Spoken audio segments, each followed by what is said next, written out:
सबको शिक्षा दे दोगे, लेकिन तो तुम्हारी कुर्सी टूट जाएगी। कुर्सी के पाए ये अनपढ़, गंवार, मूर्ख, बुद्धू, बेहूदे ये होते हैं, पशु तुल्य लोग। हजारों भेड़ बकरियां पाल लेता है एक चरवाहा, कोई भाग नहीं पाता। एक पिंजरे में पोल्ट्री फार्म वाला सबको रख लेता है, सारी मुर्गी मुर्गे अंडे देते रहते हैं। हम अंडे भी उनके पास नहीं टिक पाते, नीचे छेद रहता, अंडा गिर जाता, वहां नीचे पहुंचता दूसरी जगह, वहां से उठा के ट्रकों में ले जाते और उसका आमलेट बना देते, गरम तवे पर उस अंडे को डालते।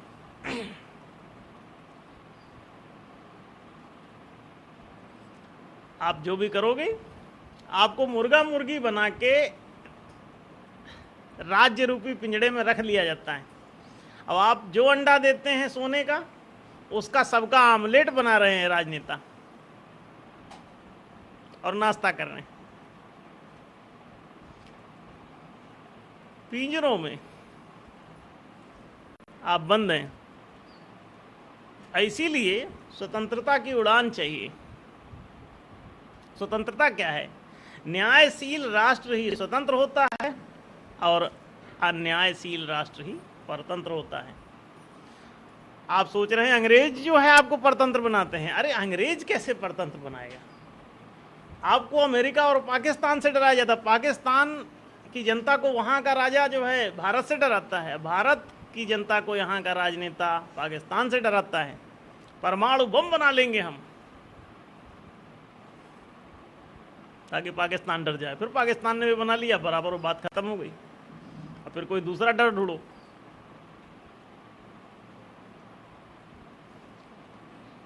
राजनीति ने एक पिंजरा आपके लिए तैयार किया।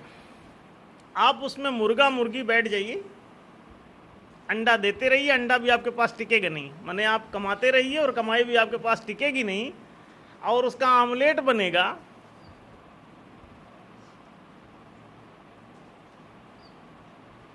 राजा लोगों के घर में। राजनीतिज्ञ और उनके चाटुकार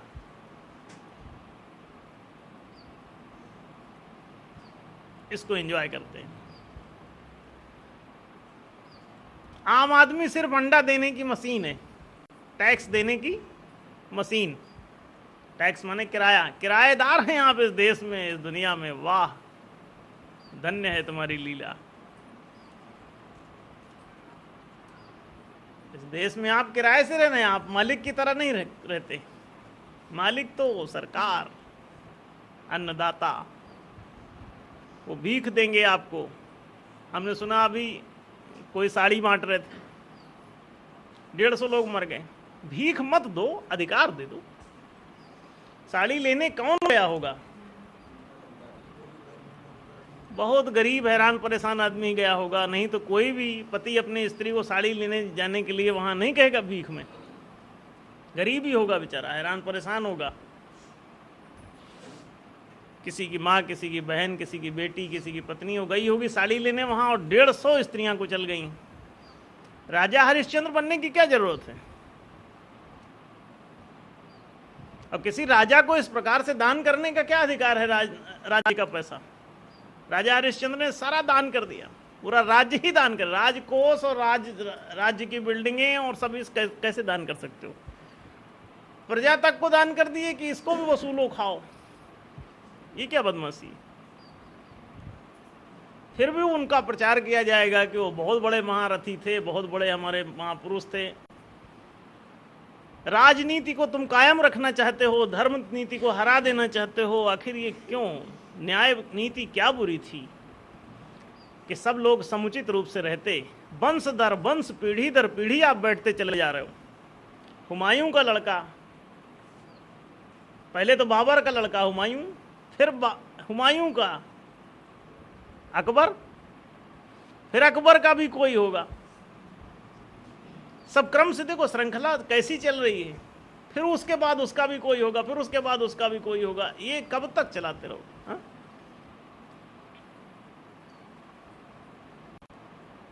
पूरा हरिश्चंद्र की वंशावली चलती चली जाना चाह रही है, अकबर की वंशावली चलती चली जाना चाह रही है। सिंह की वंशावली जैसे जंगल में चलती चली जा रही है। ये जंगल राज को हटाने के लिए ही धर्म का साम्राज्य परिकल्पित हुआ। राज करना ही चाहते हो तो धर्म पूर्वक करो ना, न्याय पूर्वक उस पद पर, चलो राजा ही कह दो, लेकिन वहां उस पद पे बैठाओ, योग्यता अनुसार सब कुछ चेक करो, जो जिस पद के योग्य है उसको सार्वजनिक जनता में से चुनो। आप तो दल में से चुनते हो, वंश में से चुनते हो। पहले नेहरू जी बैठेंगे, फिर इंदिरा जी बैठेंगी, फिर राजीव जी बैठेंगे, फिर सोनिया जी बैठेंगी, फिर राहुल जी बैठेंगे, फिर प्रियंका जी बैठेंगी, फिर उसके बाद कोई राष्ट्रनाती भी तैयार हो गया हमने सुना है, फिर वो बैठेगा। बैठते जाओ। क्या तुम्हारा ही खानदान एकमात्र है जो इस पूरे राष्ट्र में योग्य है? एक ही खानदान है इस राष्ट्र में जो सबसे योग्य है। अरे वरीयता क्रम से आओ ना। हर पद पे पहले तो कलेक्टर भी नवाब का बेटा नवाब हो जाता था, कलेक्टर आज का नवाब। कम से कम कुछ थोड़ी सी सुधार संशोधन की बात आई कि अब आईएएस टेस्ट लेंगे उसके बाद बैठाएंगे। पहले तो अंग्रेज भी आईएएस टेस्ट से कोई मतलब नहीं था, विश्वेश्वरैया को बाहर कर दिया था। ये भी सब बदमाश।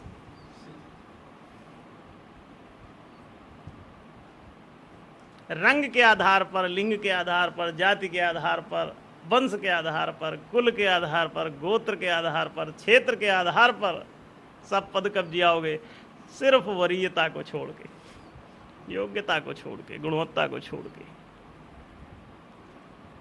कृष्ण तक बोले कि भाई दुर्योधन को राजा मत बनाओ, हे धृतराष्ट्र अंधे। धृतराष्ट्र अंधा हो तो क्या होगा? अगर नेत्रहीन व्यक्ति अगर नेतृत्व करे राष्ट्र का तो क्या होगा? सोचो थोड़ी देर के लिए, दुर्योधन को ही राजा बना डालेगा। कितना समझाया, बड़ी रिक्वेस्ट किया, शांति दूत बन के गए भगवान कृष्ण। बोले कि भैया मेरे प्यारे धृतराष्ट्र, बहुत समझाया, आप जिद छोड़ दो, दुर्योधन को राजा न बनाओ, युधिष्ठिर ज्यादा योग्य है, इसको बनाओ, ये सही प्रजा पालन कर लेगा। और ये दुर्योधन को बना दोगे तो ये प्रजा पालन नहीं, प्रजा घालन करेगा। ये घालक सिद्ध होगा, पालक नहीं। ये घात कर देगा इनका सबका। अब किया उसने। कहते हैं बड़ी मारा मारी हुई थी महाभारत में। आप इस बात को देखें, राजनीति जिंदा रहना चाहती है। किस बलबूते पर? जब मूर्खों लोग, कृष्ण जैसा कोई बुद्धिमान न पैदा हो जाए। भगवान विष्णु का अवतार, विष्णु कहते हैं विवेक को, साक्षात विवेक ही जैसे पैदा हो जाए, ऐसे बुद्धिमान लोग कई पैदा हो जाते हैं, जिन्होंने समझाया कि देखो ये जाति का चक्कर छोड़ो धृतराष्ट्र जी, दुर्योधन तुम्हारी जाति का है, तुमसे जन्मा है। जो जिससे जन्मता है उसको उसी जाति का कहते हैं। जैसे सिंह की जाति का, सिंह से जो जन्मा वो सिंह जाति का हुआ, उसका लड़का। ठीक है। तो कृष्ण ने निवेदन किया कि चातुर्वर्ण्यम मया सृष्टम गुण कर्म विभागसः, गुणों के आधार पर कर्मों का विभाजन, योग्यता के आधार पर कर्मों का विभाजन। ये गुणवत्ता, योग्यता, क्षमता, कौशल, ये सारी वरीयता के निर्धारक हैं। उन्होंने कहा गुण कर्म विभागसः धृतराष्ट्र, हे धृतराष्ट्र बंधु। धृतराष्ट्र माने राष्ट्र को धारण करने वाला, जिसने धारण किया हुआ है उसे धृतराष्ट्र कहते हैं। और जब वो अंधा हो जाए तो उसकी कहानी बताई गई है कि महाभारत छिड़े बिना न मानेगा, युद्ध हो के ही रहेगा, विनाश हो के ही रहेगा। अब हुआ। आज तो सारे ही धृतराष्ट्र हैं, अंधे।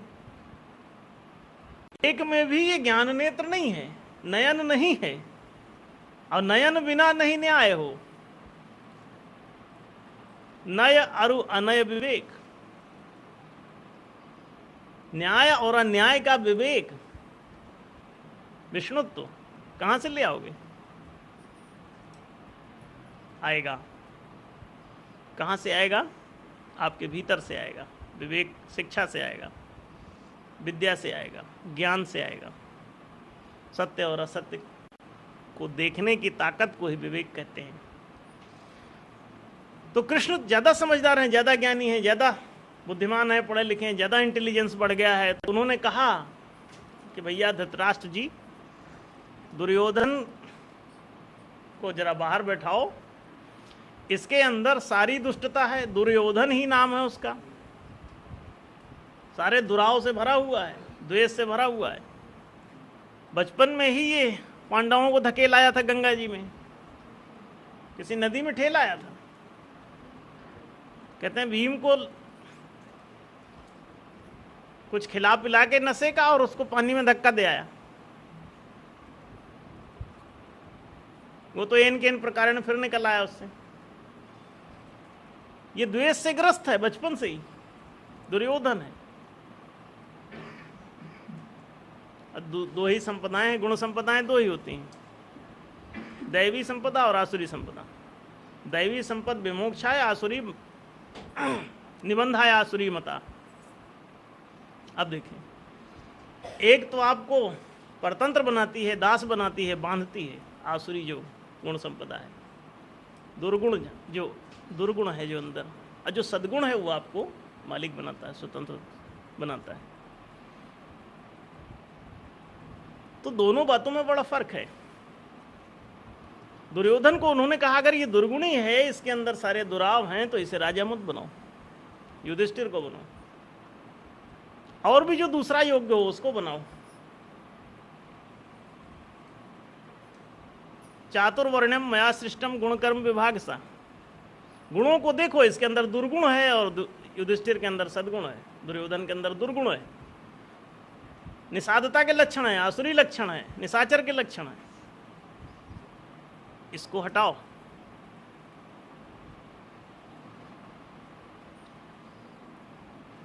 और अगर इसको हटाओगे नहीं तो पूरे राष्ट्र का नाश होगा। ये जिस राष्ट्र को आप धारण किए हुए हैं, इसका पूरा नाश होगा। दुर्योधन न्याय नहीं कर सकता। द्वेष से भरा हुआ आदमी, दुर्गुण से भरा हुआ आदमी कभी न्याय नहीं करेगा। वो अपने लड़के को ही राजा बना देगा। अगर किसी के अंदर दुर्गुण है तो वो वंश दर वंश ही चलाना चाहेगा।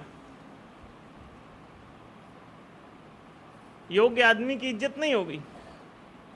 वंशावली के आधार पर मठों पर कब्जा होगा, वंशावली के आधार पर राजनीतिक पदों पर कब्जा होगा, वंशावली के आधार पर फिर प्रशासनिक पदों पर कब्जा होने लगेगा। अभी कितनी विचित्र बात होगी। इसलिए राजनीति कल्याणकारी नहीं हो सकती। हमेशा ध्यान रखें कि न्याय नीति ही कल्याणकारी होगी, धर्म नीति ही कल्याणकारी होगी। अगर आप न्यायपूर्वक राष्ट्रीय व्यवस्था नहीं करते तो कोई कल्याण की संभावना नहीं है। समाज को समुचित अधिकारों और कर्तव्यों का निर्धारण देके ही उन्नत बनाया जा सकता है। समाज की सामाजिकता को बचाया जा सकता है। अन्यथा समाज नाम रखोगे, चलेगा जंगल, वैषम्य। जो दूसरे को कब्जा कर लेगा उसी का शासन, जो दूसरे का सिर काट लेगा वही गद्दी पे बैठ जाएगा, जो दूसरे को धोखा दे लेगा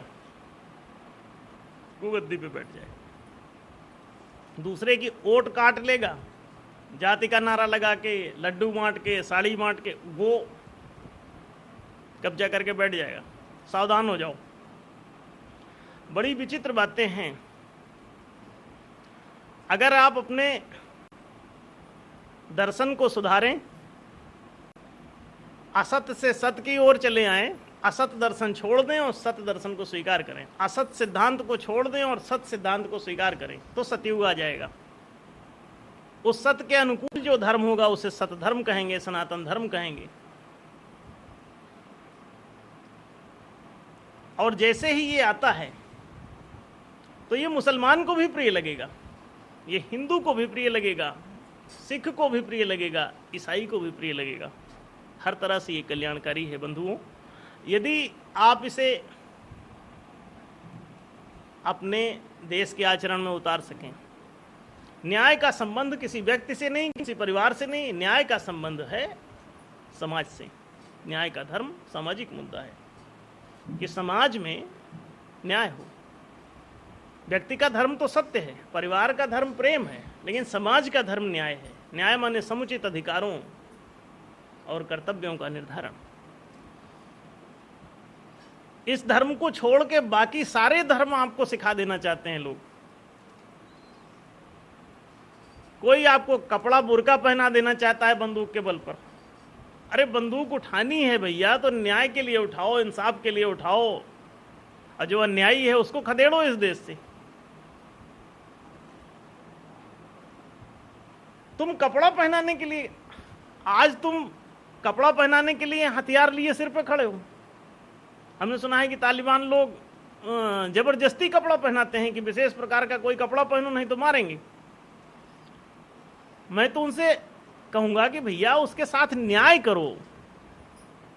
कपड़ा पहन भी लेगा कोई तो उससे उसका कल्याण नहीं होगा, उसका कल्याण होगा उसकी शिक्षा से, उसकी बुद्धि का विकास उसी से होगा। नहीं मूर्ख रह जाएगा, जानवर रह जाएगा। फिर उसको तुम गुलाम बना लोगे, तुम नहीं बनाओगे, कोई दूसरा बना लेगा गुलाम। उसे पहले शिक्षा दे दो, उसे पहले रोजगार दे दो। नहीं, कपड़े का रंग विशेष रंग का, विशेष डिजाइन का पहनाना चाहते हो कपड़ा, तो कल को तुम मांसाहार करने के लिए भी तलवार उठा सकते हो कि नहीं करोगे तो मारेंगे। कल को शराब पिलाने के लिए भी तुम तलवार लेके खड़े हो सकते हो कि नहीं पियोगे तो मारेंगे ना। उसको अपनी मर्जी से जो खाना चाहता है खाने दो, जो पहनना चाहता है पहनने दो। हाँ, आपको अगर कोई कहे कि आप मेरे जैसा पहनो, तब उसको मना करोगे, नहीं हमें जैसा पहनना आप पहने। एक दूसरे को मार मार के तुम चोटी रखा देना चाहते हो, मार मार के जनेऊ पहना देना चाहते हो, मार मार के तुम टाई बंधवा देना चाहते हो, मार मार के बुर्का पहना देना चाहते हो। क्यों मार रहे हो लोगों को? स्वतंत्र कर दो कि वो जो, अगर कोई पहनना चाहता है तो वो पहने। कोई चोटी रखाना चाहता है तो मैं चोटी का किसी की विरोध नहीं, किसी को अच्छा लग रहा है रखा ले। कोई बड़े बाल रखना चाहता है उसे रख लेने दो, कोई छोटे बाल रखना चाहता है उसे रख लेने दो। कोई विशेष प्रकार का कपड़ा बुर्का पहनना चाहता है उसे पहन लेने दो। उसे मना भी मत करो कि हिंदू चिल्लाए कि ये तो बुर्का क्यों पहनते हैं मुसलमान। नहीं, उनको अच्छा लगता है उन्हें पहनने दो, उनको अच्छा लग रहा होगा। लेकिन अगर मुसलमान को कोई जबरदस्ती पहना रहा हो तो ये तो अन्याय है, ये उस व्यक्ति के साथ अन्याय हो रहा है, नाइंसाफी है। और इस्लाम तो इंसाफ की बात करता है, इंसाफ ही इस्लाम का धर्म है। इंसाफ के लिए लोगों ने गुस्सा नहीं दिखाया, गुस्सा दिखाया कपड़ा पहनने पर। कोई काला कपड़ा पहनाता, कोई नीला कपड़ा, कोई पीला कपड़ा। इसका इंसाफ से क्या संबंध है? कोई हर की पैड़ी में पूजा कराना चाहता है, कोई पूजा करने से रोकता है। पहले कहते हैं लोगों, कई जातियों को मंदिर में घुसने नहीं देते थे। अरे भाई, जिसको जहां पूजा करनी है करने दो, तुम कौन होते हो बीच में उपद्रव करने वाले? ये राजनीति थी सब। दूसरे को गुलाम बनाने की नीति को ही राजनीति कहते हैं, बल्कि इसे कुराजनीति कहना चाहिए। कुत्सित राजनीति है ये। इससे हमें ऊपर उठना होगा। लोगों को स्वतंत्रता देनी होगी कि वो अगर कबीर का भजन गाना चाहते हैं गाएं, नमाज पढ़ना चाहते हैं पढ़ें। कोई मूर्ति पूजा करना चाहता है उसे करने दो, मार क्यों रहे हो? कोई मूर्ति पूजा नहीं करना चाहता है उसकी मर्जी, वो ना करे। स्वतंत्रता दो, व्यक्तिगत आचार के लिए स्वतंत्रता दो। न्याय का संबंध आपके पारस्परिक व्यवहार से है, न्याय व्यवहार का विषय है। व्यक्तिगत चारित्रिक आचरण जो जैसा कर रहा है उसे करने दो, जो पहनना चाहता पहनने दो, जो खाना चाहता है खाने दो। समान आचार संहिता बनाते हो, समान अधिकार संहिता नहीं बनाते। अधिकारों की तो कहते हैं बात ही मत करो, अधिकार तो सब राजा को है। प्रजा सिर्फ काम करे, कर्तव्य निभाए, कर जमा करे, ये ना पूछे कि इस कर को कहां ले जाओगे। शिक्षा दोगे, रोजगार दोगे इस कर से, सुख सुविधाएं सबको दोगे कि नहीं दोगे, कि अपने घर के सामने की सड़क बनवाओगे और कर ले जा रहे हो सबसे? माचिस पर टैक्स, बीड़ी पर टैक्स, फिल्म पर। एक रिक्शे वाला 30 रुपये कमाया दिन भर में, रिक्शे चला चला के 30 रुपये लेके पहुंचा, पिक्चर हॉल में घुसने लगा तो खिड़की पर एक दादा बैठा हुआ है, सरकार और पिक्चर हॉल के मालिक का एक पिट्ठू उस पर बैठा रहता है। पूरी दिन भर की रिक्शे की जलवाई, कहता यहीं रख दो, खिड़की पे जमा कर दूँ, दिन भर चलाए हो यहाँ जमा करो, ये जमा करने की जगह है। उसमें 10 रुपये अगर पिक्चर हॉल का किराया है देखने का, तो 20 रुपये उस पर सरकारी टैक्स है। 200% ठोक मारा था। अब वो सारा वहां पूरा का पूरा रिक्शे की चलवाई सरकार 20 रुपये ले गई उसका। अब वो पसीना बहा दिया दिन भर धूप में, हाय हाय हाय हाय हाँफता हुआ बेचारा परेशान। अब एक पिक्चर क्या देख लिया कि उसकी तुमने सारी दिन भर की कमाई छीन ली, क्या धोखा कर रहे हो। और उससे जो है तुम 75 लाख रुपए निकाल के और उससे तुम मनाने जा रहे हो अपना जन्मदिन। ये क्या है? क्लियोपैट्रा बाथ बनाओगे उस पैसे से। अरे कुछ तो शर्म करो। दलितों के मसीहा भी, मसीहा जो होता है अपना खून दूसरों को पिला देता है, ये दूसरों का खून पी रहे हैं फिर भी मसीहा है। ये मसीहा है कि क्या है ये तो कहना बड़ा कठिन है। दीवाने आम दीवाने खास अब इन लोगों के मिलते हैं, दलितों के मसीहों के। करोड़ों रुपए के भवन आलीशान, 1500 करोड़ रुपए के संपत्तियों का अभी धन का पता चल रहा है कि इतना इतना भंडार एक एक आदमी का। अभी किसी मंत्री के यहाँ छापा पड़ा है, हमने सुना, तो उसका ये हाल पाया गया। 1500 करोड़ रुपए का आंकड़ा आया उसका, पता नहीं। अब आप देखें ये क्या विचित्रताएं हैं समाज में। ईसा को मसीह कहते, मसीहा वो इसलिए कहलाया क्योंकि अब सब कुछ कुर्बान कर डाला, एक एक बूंद खून की टपका दी उसने आपके लिए, इतना प्यार किया। मसीहा मोहम्मद को इसलिए कहा गया क्योंकि मर मिटा आपके लिए, सारी जिंदगी फाइट किया, अपने लिए 5 रुपए भी बचा के न रख सका, इतना दयालु था। मसीहा राम को इसलिए कहा गया क्योंकि मर मिटा आपके लिए बहुत फाइट किया, विषमता मिटाई थी कभी, राम प्रताप विषमता खोई, सब लोगों के लिए बहुत कुछ किया। कृष्ण को मसीहा इसलिए कह बैठे क्योंकि वो, अब तुम जो मसीहा बने बैठे हो ये क्या हो, ये किस प्रकार के मसीहा हो। ऐसी मसीहाई किस काम की जिसमें जनता का खून चूस जाए और उस सूख के कांटा हो जाए जनता। कई हजार सालों से ये लीला चल रही है राजनीति की। न्याय औंधे मुंह पड़ा हुआ है, सत्य औंधे मुंह पड़ा हुआ है। हमने सुना है कि एक दिन सत्य और असत्य दोनों सगे भाई थे, नहा रहे थे। जैसे रावण और विभीषण सगे भाई थे, दोनों नहा रहे थे। एक दिन हुआ क्या कि वो नहाते समय असत्य बड़ा धूर्त था, पहले निकल गया और उसने देखा कि सत्य अभी डुबकी ही मार रहा है, तो उसने झट से सत्य के कपड़े पहन लिए और अपने कपड़े वहीं छोड़ दिए और भाग खड़ा हुआ। कहते हैं सब जगह जा रहा असत्य और कपड़ा पहने हैं बेचारा सत्य के, बड़ी इज्जत मिल रही, बड़ा दान उपहार आ रहा उसके पास, क्योंकि सत्य की इज्जत करना, सत्य में श्रद्धा करने के लिए कहा गया था। कपड़े से ही पहचान रह गई थी,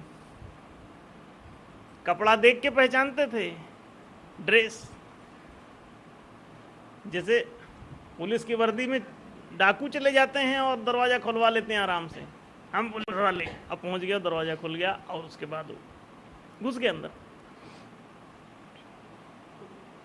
तो इस तरह से आज जो सत्य है, अब वो असत्य का कपड़ा पहन के बेचारा मजबूर है, भागा भागा फिर रहे हैं। आज का पादरी, इमाम, पुरोहित, लामा सब इसी प्रकार से चल रहा है। कोई भी अपने प्रजा के लिए, जिनके ये पुरोहित हैं, उनके ही हित की बात नहीं करते, पुर का हित चाहते। पुर माने जनता, पुर माने राष्ट्र, पुर माने देश, जैसे कानपुर, नागपुर।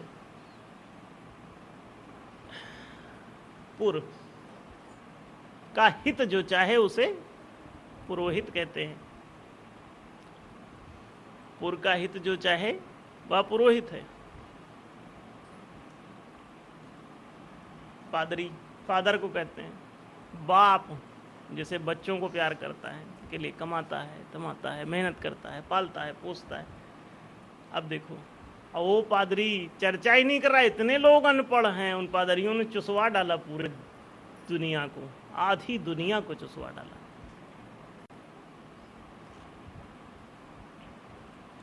खून पी डाला सबका। आज भी 2 करोड़ दलित, आरएल फ्रांसिस है वो बेचारा, फाइट कर रहे हैं। हमने पढ़ा, उसको देखा, बड़ी दर्दनाक दास्तान लिखता रहता है अखबारों में। 2 करोड़ दलित जो हैं बेचारे ईसाई हो गए हैं और उनकी हालत इतनी खराब है वहाँ की। उनकी यूनियन उसने बनाया, यूनियन बना के वहाँ अधिकारों के लिए फाइट कर रहा है। उनको कोई अधिकार ही नहीं, चर्च नेतृत्व तक में अधिकार नहीं, उनको वहाँ नीच समझा जाता है। वहाँ भी ना उन्हें शिक्षा मिल रही, वो बेचारे भाग भाग के यहाँ वहाँ जा रहे हैं। कोई बौद्ध हुआ जा रहा, कोई मुसलमान हुआ जा रहा, तो कोई ईसाई हुआ जा रहा। यहाँ का चुसा हुआ आदमी वहाँ जाता है, वहाँ भी वही किस्मत में लिखा है उसकी। अरे कुछ तो रहम करो, इस कमीनेपन से बाहर आने की जरूरत है। ये राजनीति कितना धोखा है,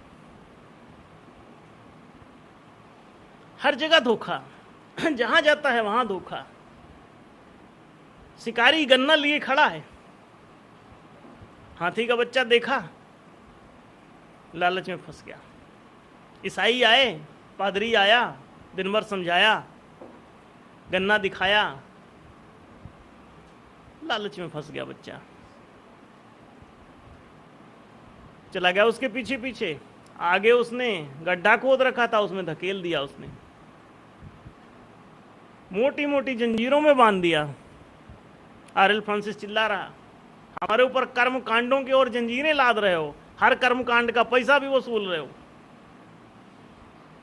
और मारे डाल रहे हो। ना हमारे शिक्षा की व्यवस्था है, ना हमारे रोजगार की व्यवस्था है। अब कहते हो आरक्षण दिला देंगे तुमको, दलितों को कहते हैं उसी लिस्ट में आरक्षण दिला देंगे। आरक्षण क्यों? आरक्षण से 2-4 को कुछ मिल जाएगा, बाकियों का क्या होगा? आरक्षण में भी वही लोग लाभ उठा रहे हैं उसका जो थोड़े से रईस टाइप के हैं। आम तो पढ़ भी नहीं पाता तो कहां से सरकारी पद पर भर्ती होगा बेचारा। आरक्षण, शिक्षा में आरक्षण दे रहे हो, शिक्षा देते नहीं हो कुछ, आरक्षण क्या करेगा वो लेके? आरक्षण नहीं, अधिकार चाहिए सबको। शिक्षा का 25 साल अधिकार दे दो। आरक्षण मांगना भी भिखारीपना है और आरक्षण देना भी धूर्तता है। उनके साथ धोखा हो रहा है। आरक्षण देके 2-4 को कुछ मिल भी जाएगा तो अगर हजारों भूखों मर रहे हैं, हजारों बेघर हैं, हजारों बेरोजगार हैं, तो 2-4 को आरक्षण मिल भी गया, 2-4 डॉक्टर में भर्ती भी हो गए, तो बाकी सब तो मरेंगे ही। आरक्षण से क्या होगा? सबको शिक्षा मिलनी चाहिए, सबको रोजगार मिलना चाहिए, सबको सुख सुविधाएं मिलनी चाहिए, सबको संरक्षण मिलना चाहिए। अगर ऐसा नहीं किया जा रहा है तो ये बहुत बदतर हालात हैं। इसी के लिए सब कर इकट्ठा करो और उस सार्वजनिक कोष से लोगों को ये चीजें दो, ताकि हर आदमी शिक्षा प्राप्त कर सके, हर आदमी उसके योग्यता अनुसार उसे रोजगार मिल सके। ये न्याय नीति है। ये धर्म नीति है। आरंभो न्याय युक्तो ही सधर्मः इति स्मृतः, वही धर्म है। तो ये राज्य क्या है फिर? महाभारत में श्लोक क्यों लिख गया कि न वै राज्यम न राजासी न च दंडो न दांडिका धर्मेण प्रजा सर्वे रक्षन्ति स्म परस्परम? ये बात आखिर क्यों शास्त्र में आई? जाहिर है कि राज्य कोई धोखा था क्या? राजा हरिश्चंद्र क्या ये धोखा था क्या? शास्त्रों में ये बात क्यों आई? और धर्म को परिभाषित भी किया गया है कि न्याय ही आरंभो न्याय युक्तो ही सधर्म इति स्मृतः, माने जो न्याय पूर्वक होगा वही धर्म होगा। न्याय माने नयन पूर्वक, सत्ज्ञान पूर्वक, होश पूर्वक। सत्ज्ञान यह है कि सब समाधिकारी हैं, सब में एक ही आत्मा समान रूप से व्याप्त है। समम सर्वेषु भूतेषु तिष्ठन्तम परमेश्वरम, कृष्ण का वचन है गीता में। समम सर्वेषु भूतेषु तिष्ठन्तम परमेश्वरम, सभी प्राणियों में वह परमेश्वर समान रूप से प्रतिष्ठित है। अब देखिए ये धोखा क्यों? इस न्याय पूर्वक क्यों नहीं किया गया? धर्म कोई चीज थी तो कहां चली गई? मैं पूछना चाहता हूं इस पूरे समाज से, पूरे भारत से, पूरी दुनिया के लोगों से, कि ये धर्म क्या था, कहां चला गया, और किसने, कौन जिम्मेदार है इस धर्म को नष्ट करने के लिए? कौन जिम्मेदार है इसका?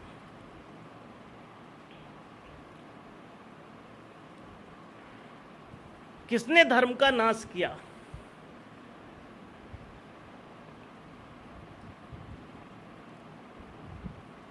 धर्मयो हतो हंति धर्मो रक्षति रक्षिता। भारत 2500 साल गुलाम रहा, इसकी रक्षा ना हो सकी, इसको गुलाम बना लिया गया, इसको परास्त कर दिया गया। ऋषियों की संतानें इस तरह परास्त हुई क्योंकि तुम दुष्ट हो गए, तुम सज्जन से दुर्जन हो गए। सत धन जन बराबर सज्जन और दु धन जन बराबर दुर्जन। ये तुम सु से दु हो गए, तुम सत से दुत हो गए, तुम सत्कार से दुत्कार में आ गए, तुम स्वीकार से तिरस्कार में आ गए। ओम स्वीकारोक्ति है, सत स्वीकारोक्ति है, सबका स्वीकार ही धर्म है, किसी का भी तिरस्कार अधर्म है। तुम मुसलमान का तिरस्कार कर रहे हो, ये धर्म नहीं। ईसाई का तिरस्कार कर रहे हो, ये धर्म नहीं है। दलित का तिरस्कार कर रहे हो, ये धर्म नहीं है। स्वीकार धर्म है, तिरस्कार अधर्म है।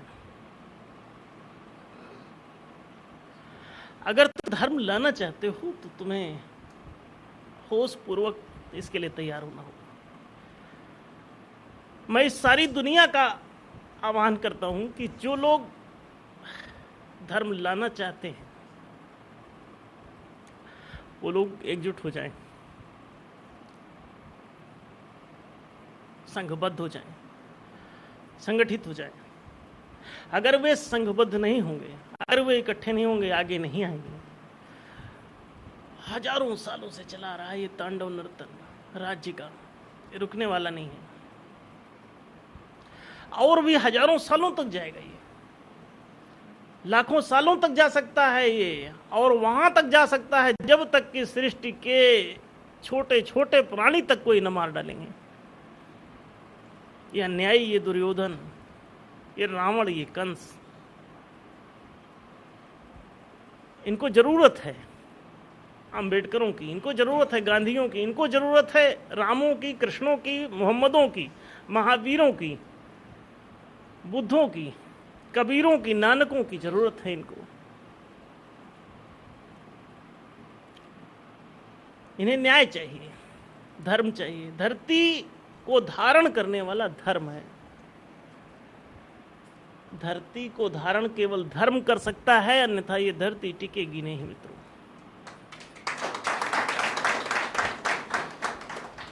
धर्म को आपको वापस लाना होगा, धर्म को पुनर्प्रतिष्ठित करना होगा। मेरी ये बातें साफ आप समझ रहे होंगे कि धर्म नहीं है धरती पर,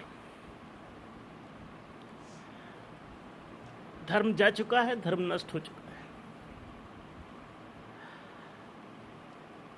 अगर धर्म को हम लाना चाहते हैं तो हमें राज्य से मोहभंग करना होगा, राज्य से हटना होगा। राज्य से हमें आकर्षण उसका खत्म करना होगा। राजभोग तुम्हारे लिए जहर है।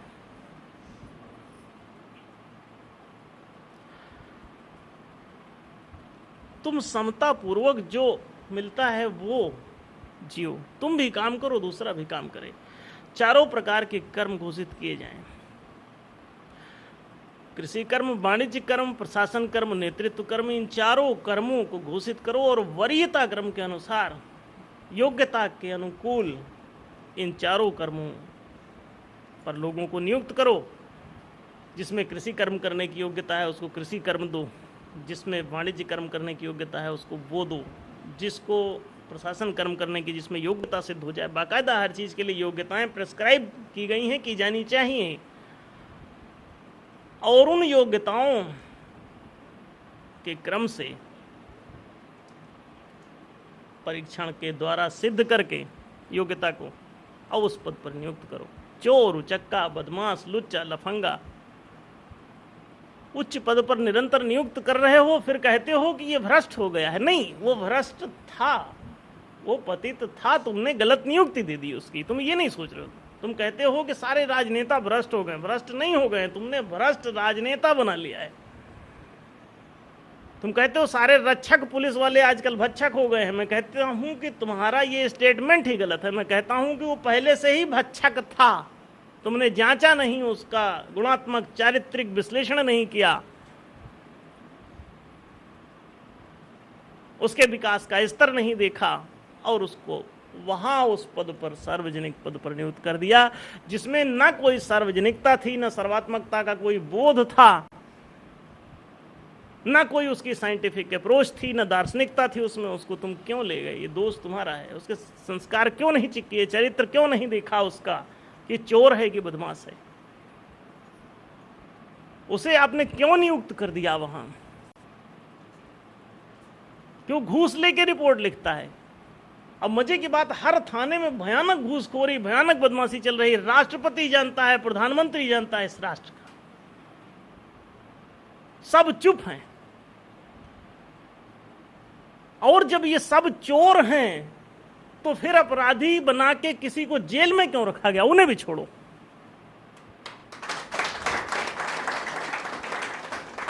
जब नीचे से ऊपर तक तुम्हारा सारा कुनबा चोर है तो फिर थोड़े से लोगों को दंड क्यों दे रहे हो? हर इनकम टैक्स ऑफिसर संभावित है, पूरी तरह से सभी जानते हैं, कौन नहीं जानता। पूरा विभाग सारा का सारा,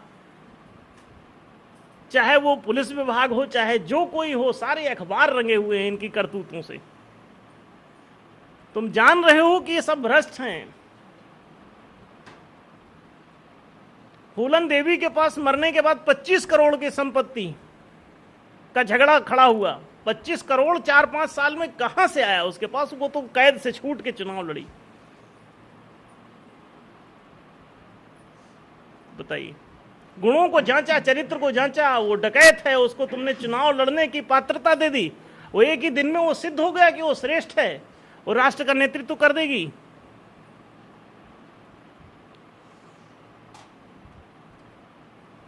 ये धोखा क्यों?